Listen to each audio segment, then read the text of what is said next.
Hello ladies, gentlemen, and persons in between. My name is Tim Snowborn, and today we're going to talk about abortion versus gun control on this episode of Serious Issues.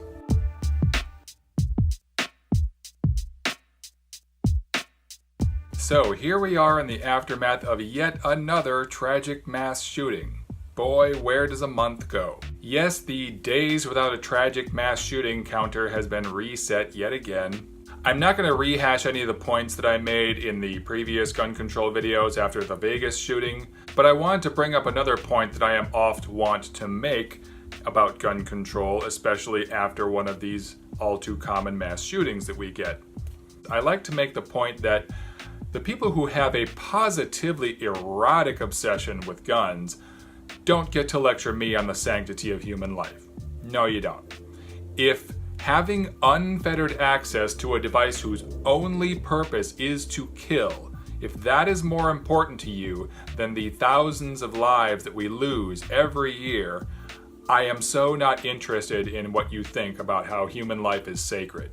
Now, a really clever conservative could point out that that door swings both ways. They could turn that right back around and say, hey buddy, you don't get to lecture me about the thousands of gun deaths we have every year when you're not batting an eye at the thousands of abortions we have every year. That seems like a fair point to make, but let's see if we can spot any differences between abortion and gun violence. I'm not going to sit here and try to argue about whether or not life begins at conception. We're just going to have to agree to disagree on that.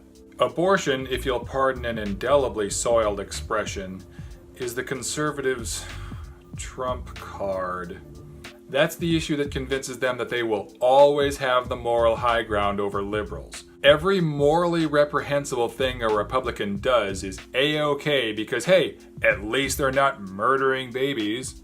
Yeah, my team might be robbing Social Security and Medicare to pay for tax cuts for the wealthy, and they might be helping polluters poison the air and water and making it virtually impossible for you to sue them when you get sick, but at least they're not murdering babies. Checkmate, libtards. What do you gotta say about that? Just look at Donald Trump. The man bragged about sexual assault, and they're like, well, at least he's not killing babies. Look at Roy Moore down there in Alabama. 73% of registered voters in Alabama think he should remain in the race even if he's guilty of chasing teenage poon because, hey, at least he's not killing babies. But I digress. We were talking about differences between abortion and victims of gun violence. And I'm not just talking about mass shootings either. I'm talking about the everyday murder, suicide shootings as well. And how tragic is it that I have to say a phrase like everyday murders and suicides, because that's the reality in America, where we totally value the shit out of human life. I would point out that when someone is the victim of a shooting or a suicide, the friends and family left behind lose someone they knew. A brother, a sister, a cousin, a best friend, a wife, a husband, a confidant. They lose someone they loved and cared about and trusted and had memories of.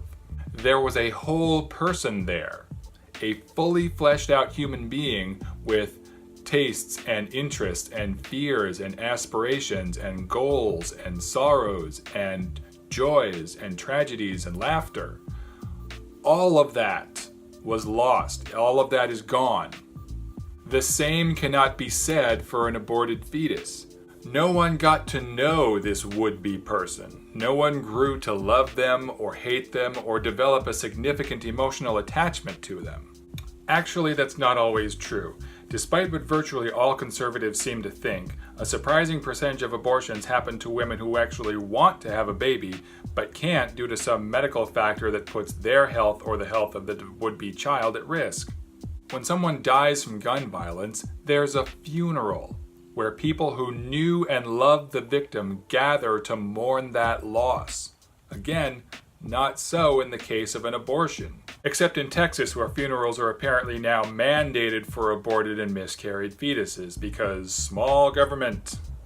It takes weeks, months, years for the friends and family of a shooting victim to get over their loss. Some of them never do. Again, not so in the case of an abortion.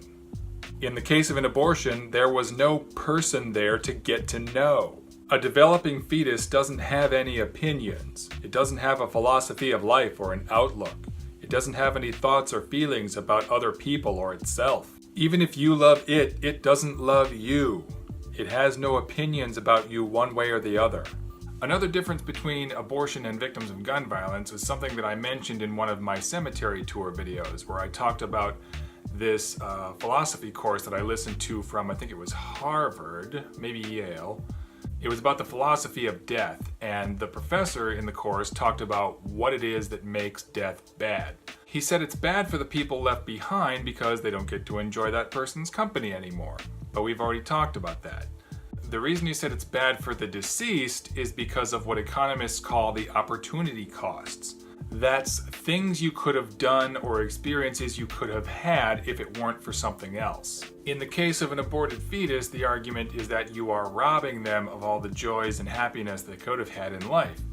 But if you're going to be mad about robbing them of the joys of life, then you have to be mad about all the countless sperm and eggs that never even got as far as fertilization, or the ones that did get as far as fertilization, but never attached to the uterine wall and began to develop into a fetus. Some of those fertilized eggs don't make it and get flushed out. So tell me what you think, guys. Do you think it's fair to point out that, hey, you can't lecture me about gun violence if you're okay with abortion, or you can't lecture me about abortion when you're okay with gun violence? Do you think there's a world of difference between these two things? What are the differences between abortion and victims of gun violence? I look forward to reading everyone's thoughts in the comments below. Thank you very much for joining me for this conversation. If you liked it, please click that like button. If this is your first time on my channel, welcome aboard. I would love to have you subscribe and join me for future conversations, and check out my previous videos for more. If you're an existing subscriber, I very much appreciate your continued support. Thank you so much. Good talk, everyone. Be excellent to each other.